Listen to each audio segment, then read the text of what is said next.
우리가 살아가는 세상은 참 예측할 수 없는 그런 때를 살고 있습니다.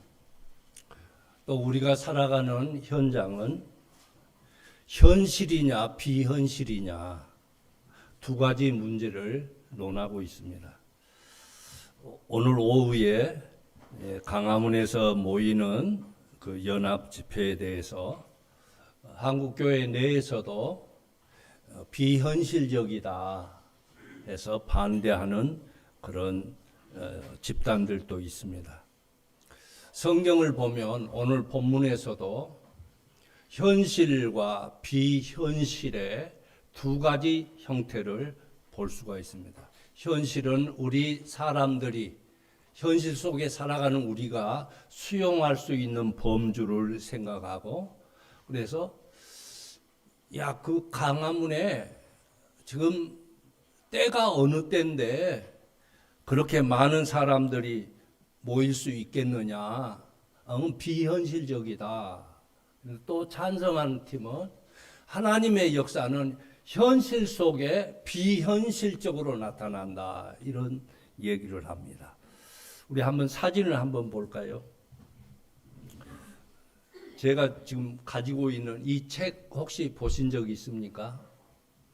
엑스플로 74 훈련 교재. 이게 50년 됐습니다. 그래서 색이 다 발했습니다. 그때 전도를 어떻게 했느냐? 훈련을 엄청 했습니다. 옷을 어떻게 입을 것인가? 상대 계층에 따라서 어떤 용어를 쓸 것인가? 그때 제가 국어 공부를 많이 했습니다. 상대편이 쉽게 호응할 수 있는 용어가 따로 있다.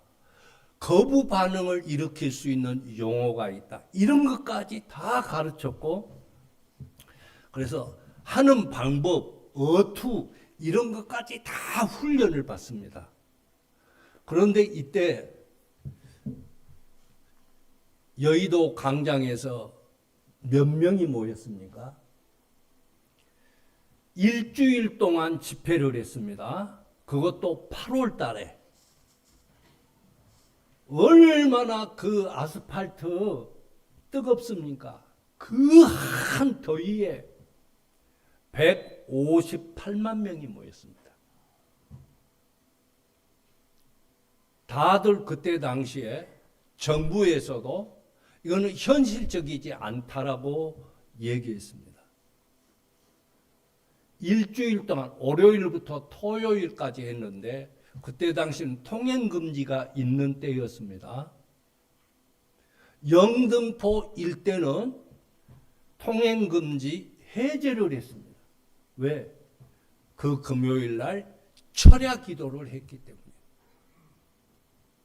158만 명이 그 광장에, 여러분, 그래서 현실이 비현실로 바꾸는 역사로 인해서 한국 교회가 오늘날 이런 부흥의 역사를 가져왔습니다. 제 경우도 저 지방 한평에서 기차 타려면 6km를 걸어가야 합니다. 그래서 주일날 저녁에 기차를 타는데 돈 없으니까 다 완행열차를 타고 갑니다. 그러면 월요일 날 5시쯤에 도착을 합니다. 하루 종일 기차를 타고, 그런데 얼마나 많은 사람들이 서울 집회에 간다고 안행열차에 앉을 자리가 없을 정도로 그렇게 시골에서 다 모여서 서울역에, 용산역에 내려서 걸어서 여의도까지 갑니다. 여러분, 이게 현실적이라고 생각합니까? 현실적으로 맞습니까? 하나님은 현실 속에서 비현실로 역사하신다는 것을 우리는 잊지 말아야 합니다. 오늘 본문을 보면서 지난주에 이어서 계속 말씀드립니다. 혹시 여러분들이 살아가면서 내가 그때 당시에 이쪽 길이 아니고 다른 길로 갔으면 지금 어떠했을까? 지금 배우자와 결혼하지 않고 다른 사람과 결혼했으면 어떻게 됐을까? 또 아니면 나에게 실패한 이 상황, 왜 나에게 이런 실패가 왔고 이런 고통이 왔고 왜 슬픔이 왔을까? 왜 나는 지지리도 되는 일이 없는가? 그래서 그런 의문점을 놓고 하나님 앞에 눈을 감고 기도하려면 눈물이 나고, 이게 왜 이렇게 됐지? 내가 예수를 안 믿었으면 어떻게 됐을까? 이런 생각들. 또 여러분, 현실적으로 전도하기가 얼마나 어렵습니까? 그런데 그 현실 속에 나만 있는 것이 아니라 현실을 비현실적으로 만들어내시는 하나님이 계시다는 걸 잊지 마십시오. 여러분에게 전도할 능력이 없습니까? 말 주변이 없습니까? 성격적으로 말을 많이 하는 사람이 있고 성격적으로 쉽게 다가가지 못하는 성격들이 있습니다. 현실적으로요. 그런데 우리는 그 속에서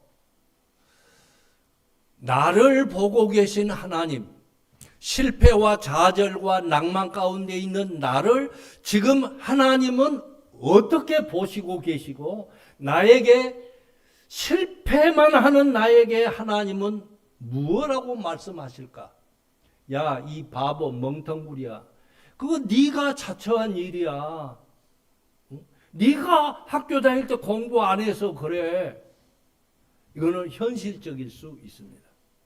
그럼 오늘 본문을 통해서 현실은 어떠했고 하나님이 개입하시는 비현실은 어떠했는가를 생각해 보려고 합니다. 자, 오늘 본문 앞에 7절을 볼까요?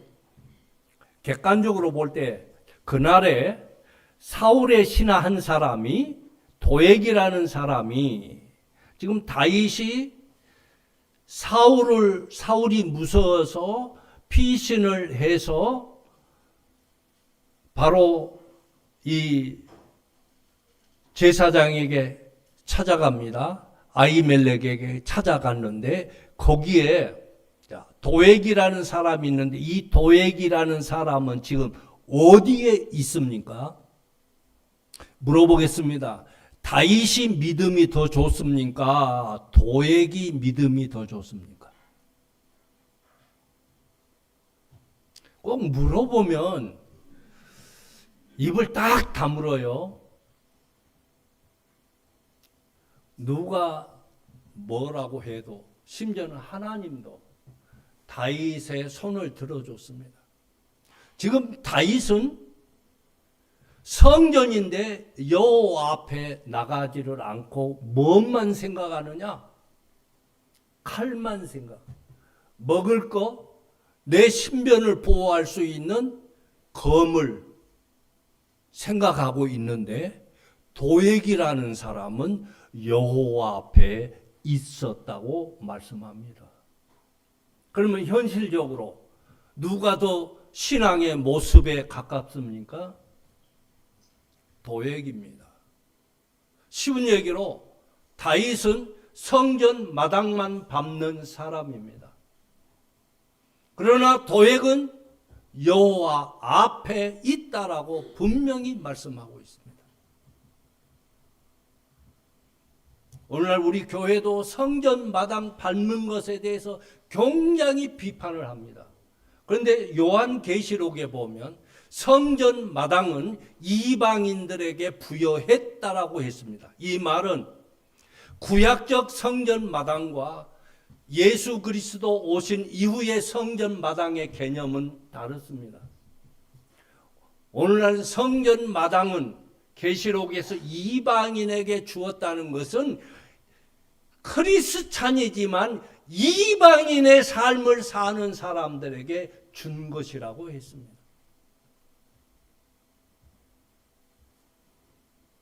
그런데 다윗은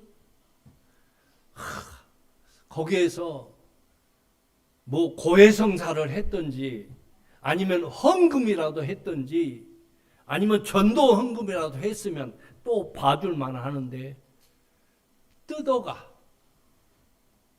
떡주라고 하지 칼주라고 하지 칼을 주니까 그 같은 것이 또 없나니 내게 주소서. 아니 성전에 왔으면 예배를 드리든지 기도를 해야 될 거 아닙니까? 근데 칼을 요구해서 갔습니다.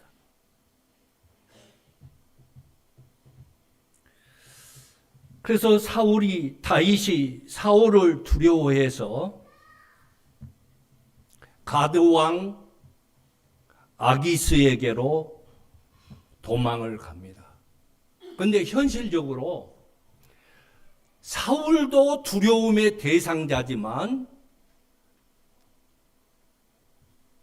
가드 왕 이 아기스도 두려움의 대상자입니다. 그나마 사울은 장인입니다. 그런데 아기스는 별천지 온수입니다. 왜요? 그들과 블레셋과 싸워서 골리앗을 죽인 다윗 아닙니까? 그런데 그것으로 도망을 합니다. 아기스는 사울보다 더 두려워해야 할 인물입니다. 그래서 이제 다윗이 사울이 두려워서 가드 왕 아기스에게로 갑니다. 그러니까 왜 갔습니까? 여기 가면 나 안 죽을 것이다 생각하고 갔습니다. 그런데 다윗이 가니까 이 아기스의 신하들이 뭐라고 말하느냐? 이 사람 다윗은 그 땅의 왕입니다. 왕입니다. 라고 말합니다. 물어보겠습니다. 다윗이 왕입니까? 왕이에요? 아닙니다. 그런데 이방인 대적이 다윗을 왕이라고 합니다. 그러면서 덧붙여서 이 이스라엘 사람들은요, 그 나라 사람들은 사울이 죽은 자는 천천이고 다윗은 만만이라고 한 사람입니다. 이거요, 사울 무서워서 이곳으로 도망온 게 아니라 이 나라를 삼키고 당신을 죽이기 위해서 온 사람입니다. 여러분, 현실적으로 맞습니까? 다윗이 왕도 아닙니다. 얼마나 비굴한 사람입니까? 하나님을 그렇게 진실하게 믿는다는 사람이 성전에 가서 기도도 안 하고 떡만 얻어먹고 칼만 갖고 도망을 살겠다고 이방 땅까지 왔는데, 아니 왕이랍니다. 왕. 왕이 아닌데 왕이랍니다. 왕도 아닌데 왕이라고 불러준 이 사건은 하나님의 사람들이 그렇게 호칭한 것이 아니라 하나님을 부인한 사람들이 그렇게 말하고 있습니다. 여러분, 우리 사사기 6장 12절을 볼까요? 사사기 6장 12절에 여호와의 사자가 기드온에게 나타나 이르되 큰 용사여 여호와께서 너와 함께 계시도다 했습니다. 나는요, 이 말씀이 무슨 뜻인가 이해가 잘 안 갑니다. 왜냐? 큰 용사라면 대단한 거 아닙니까? 맞지요? 야, 너 대장부야. 너 큰 사람이야. 이런 얘기였는데 앞절을 볼까요? 11절에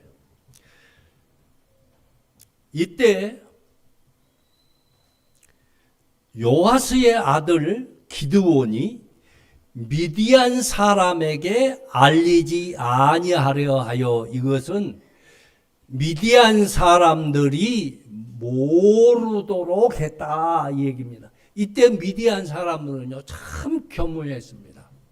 이스라엘 사람들이 농사를 지으면 가만히 놔둡니다. 추수할 때쯤 가만히 놔둡니다. 그러면 다 탈곡을 하지 않습니까?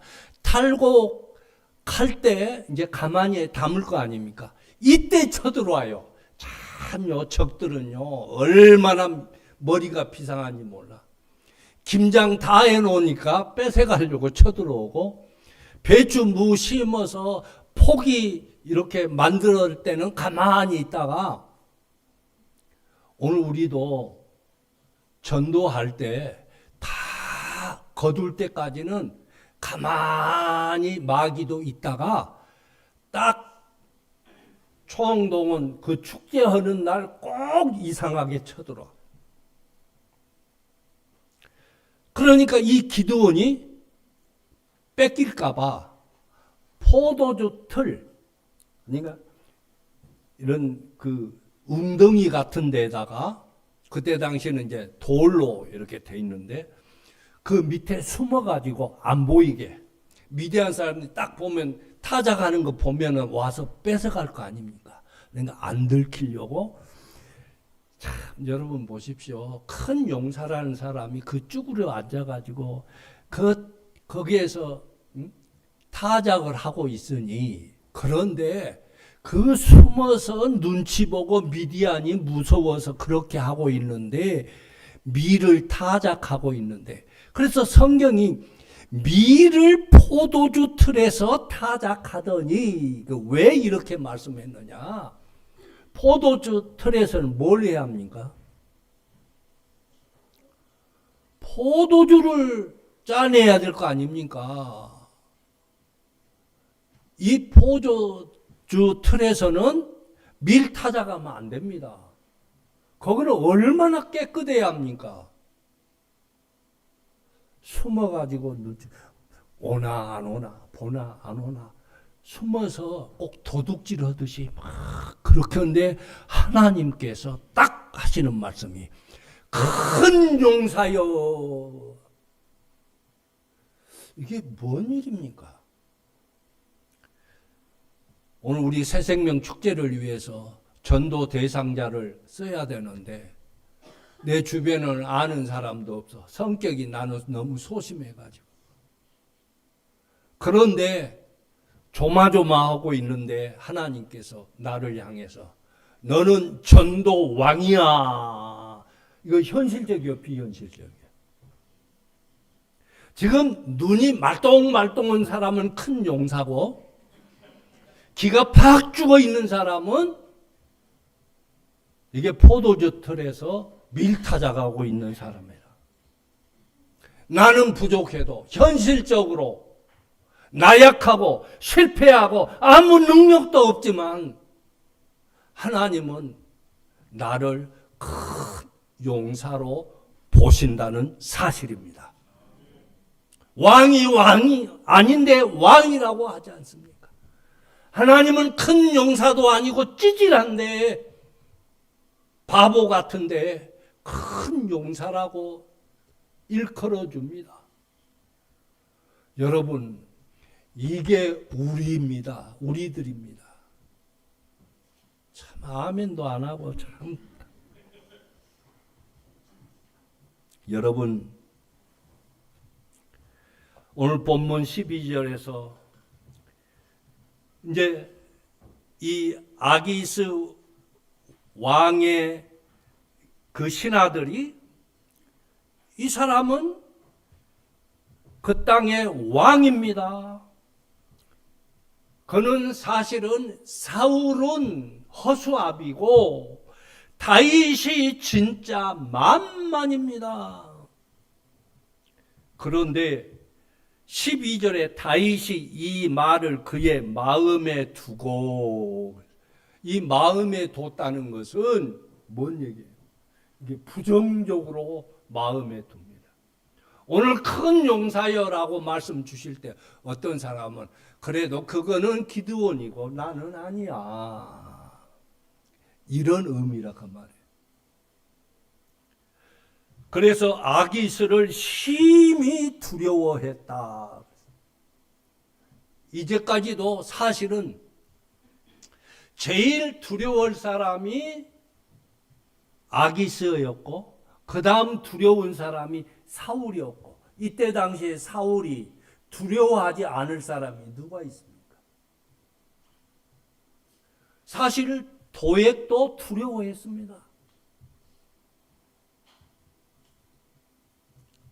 그래서 다윗이 그 말을 듣고 아이고, 이게 여우 피해서 도망왔는데 호랭이를 만났구나 싶은 생각에 얼마나 머리가 비상하게 돌아가는지 미친놈 행세를 합니다.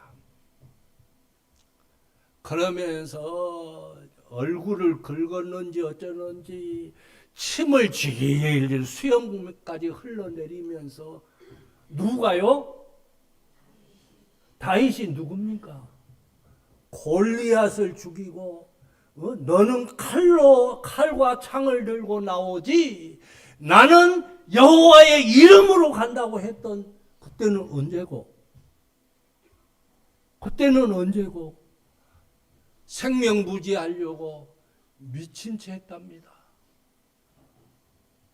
여러분, 그것이 다윗뿐이겠습니까? 다윗도 이랬다면 우리는 얼마나 더 했겠습니까?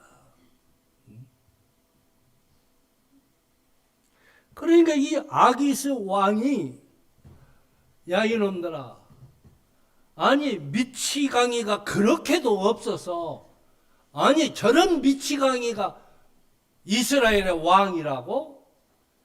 야 이놈들아 봐라, 저 미친놈이잖아. 여러분, 현실적으로 미친놈이죠. 그런데 하나님은 이상하게 다윗이 인지하지 못한 상황에서 역사합니다. 딱 그 다음 장을 딱 가보십시다. 15절까지는 참 애매합니다.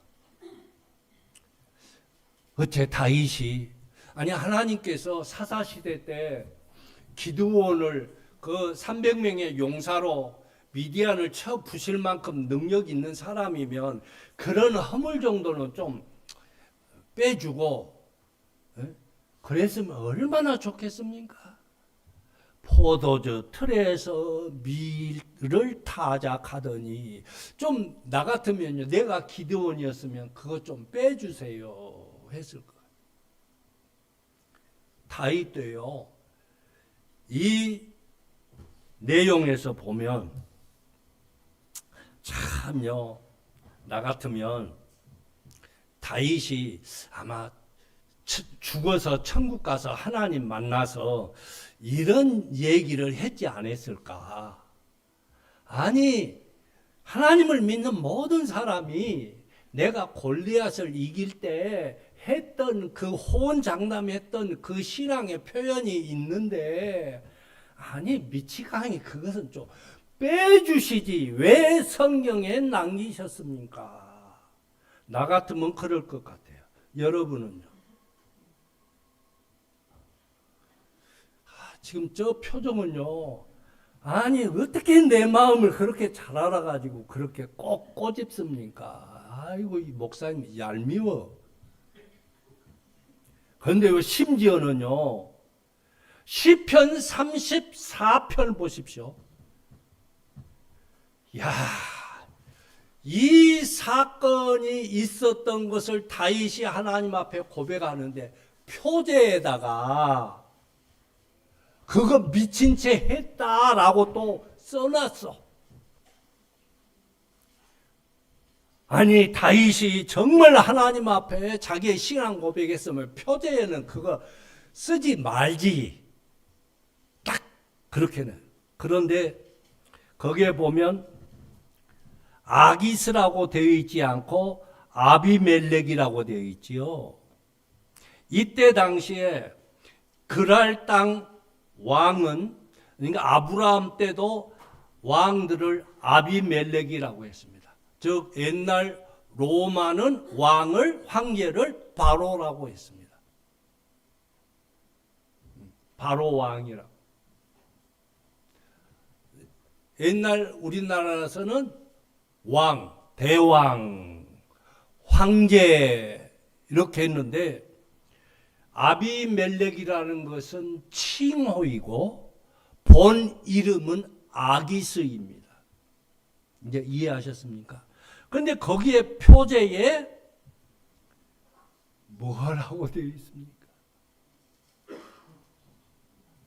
아비멜렉 앞에서 미친 채 하다가 그 사건을 배경을 다루는 시편이다. 얼마나 세상 말로 쪽팔리고 부끄럽습니까? 만약에 우리 찬양대 지휘자가 유치원 다닐 때 50명 중에서 꼴등으로 졸업했다. 그 광고 할 수 있겠어요? 예.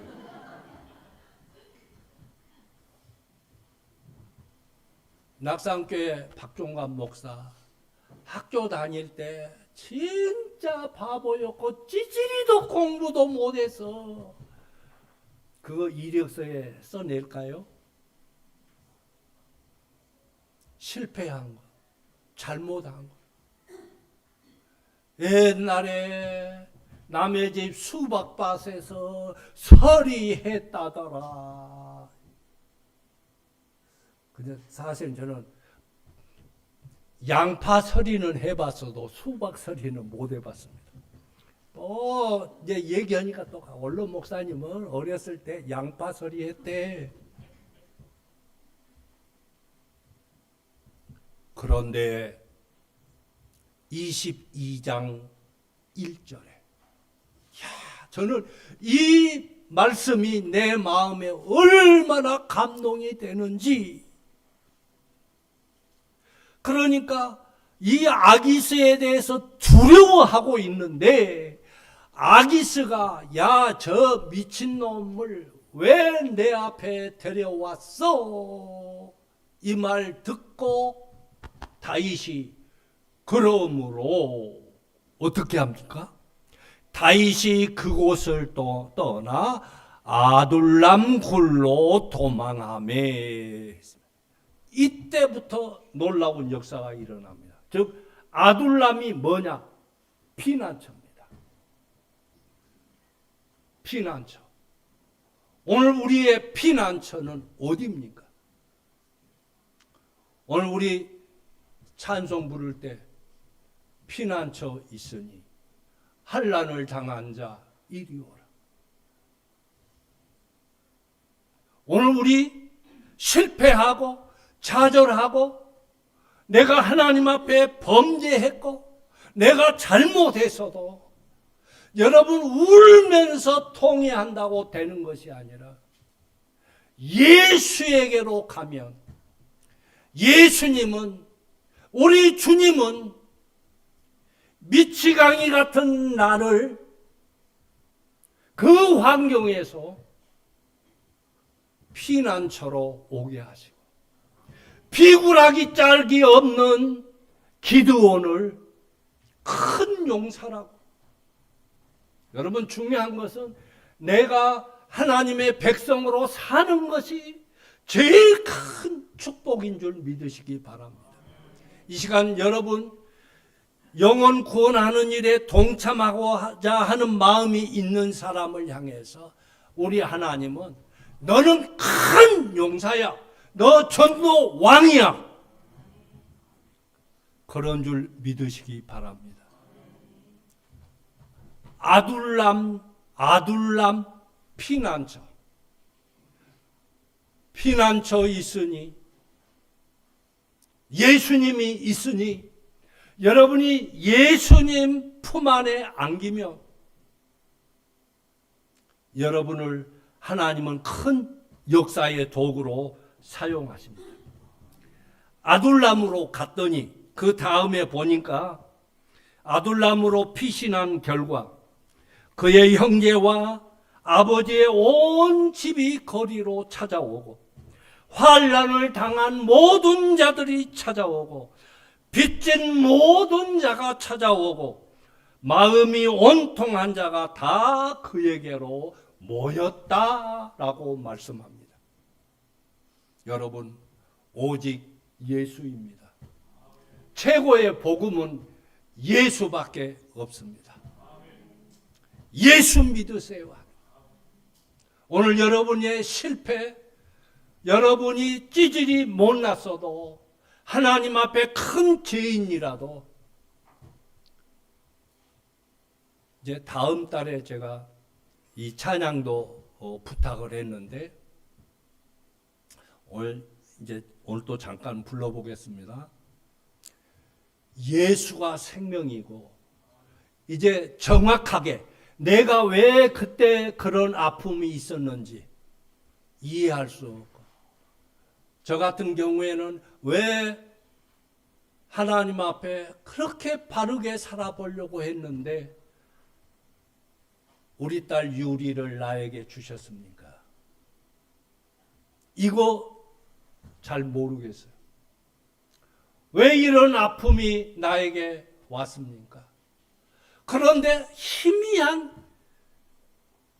정확하게 보이지 않는 흐릿하게 보는 예수 그리스도를 생각해 보면 그 예수라는 이름 두 자 앞에 천국에 가면 예수님이 내가 너에게 이 딸 준 거 변명 안 해줘도 설명 안 해줘도 아 그렇습니까? 그게 정말 복이었군요. 난 넘어진 것이 그때는 아픔이었는 줄 알았는데 그게 축복이었네요. 내가 다장마당에 숨어서 비굴하게 했지만 아 그것이 진짜 큰 용사의 모습이었군요. 아마 다윗도 천국에 가서 우리 하나님께서 너 그때 미친 짓 했지. 예수님이 딱 알려줄 때 아이고 주님 내가 세상에 다시 태어난다면 그보다 더한 것도 할 수 있습니다. 여러분 우리에게는 예수밖에 없습니다. 그래서 다음 제가 말씀드릴 때는 어떤 두 가지 사건을 놓고 예수 그리스도 정확하게 볼 수 있는 것, 볼 수 없는 것, 현실적이지만 현실 속에 비현실이 있다는 것을 말씀을 드리려고 합니다. 오늘 우리 예배 시작 전에 우리 찬양을 했는데 이 찬양 한번 같이 부르겠습니다. 이 찬양이 새 곡이 아니고 몇 년 된 곡입니다. 우리 그날에 우리 한번 찬양하겠습니다. 우리 할 수 있는 분들 같이 나와서 불러보겠습니다.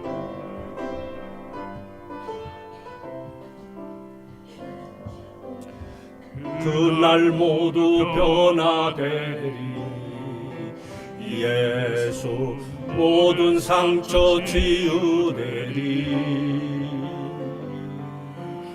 이전 것은 지나가리라 그날에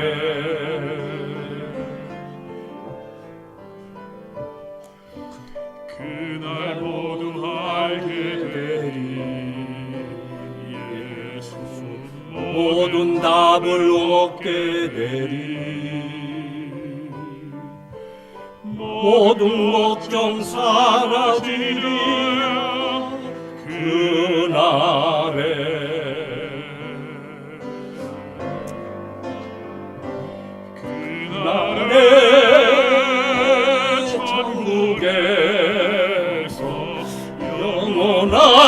기쁨 주와 나누리 주의 얼굴을 뵐 때 승리의 노래 부르리 그날 주의 얼굴 보리 날 주의 얼굴 보리 예수 크신 은혜 알게 되리 또 호련히 변화되리라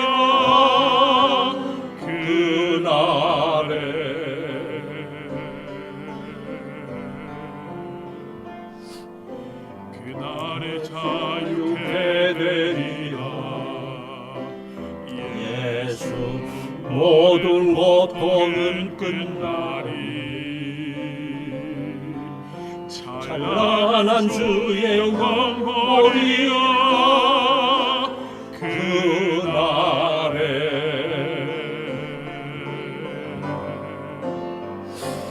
그날에 천국에서 영원한 기쁨 주와 나누리 주의 얼굴 뵐 때 승리의 노래 부르리 그날에 주의 얼굴 보리 주의 얼굴 보리 예수 크신 은혜 알게 되리 또 호련히 변화되리라 또 호련히 변화되리라 또 호련히 변화되리라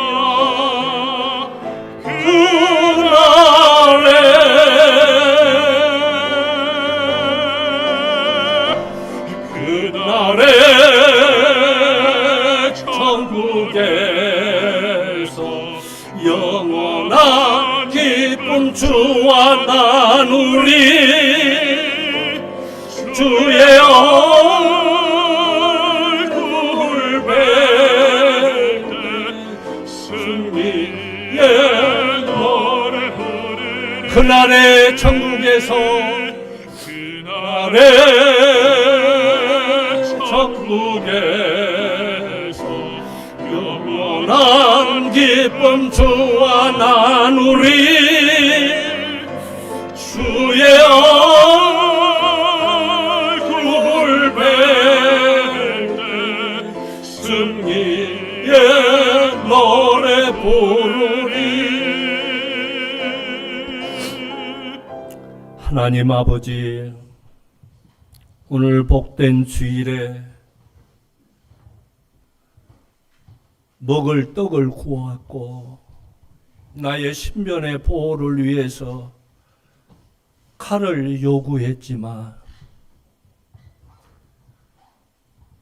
정말 자존심 상하고 너무 부끄러운 미친 채 하는 모습까지 보였지만 그가 피난처 아둘람으로 갈 때 하나님의 역사가 시작되었습니다. 오늘 우리들은 부끄럽고 나약하고 하나님 앞에 설 수도 없는 죄인이지만 너는 대장부야. 너는 내가 너를 정말 사랑해. 너는 진짜 위대한 사람이야. 너는 능력의 사람이야. 너에게 성령이 충만할 거야. 말씀하신 우리 주님의 음성 듣습니다. 하나님 아버지, 그러한 승리적인 삶을 살아드리는 오늘 귀한 성도들 되게 하옵소서. 예수님의 이름으로 기도하옵나이다. 아멘.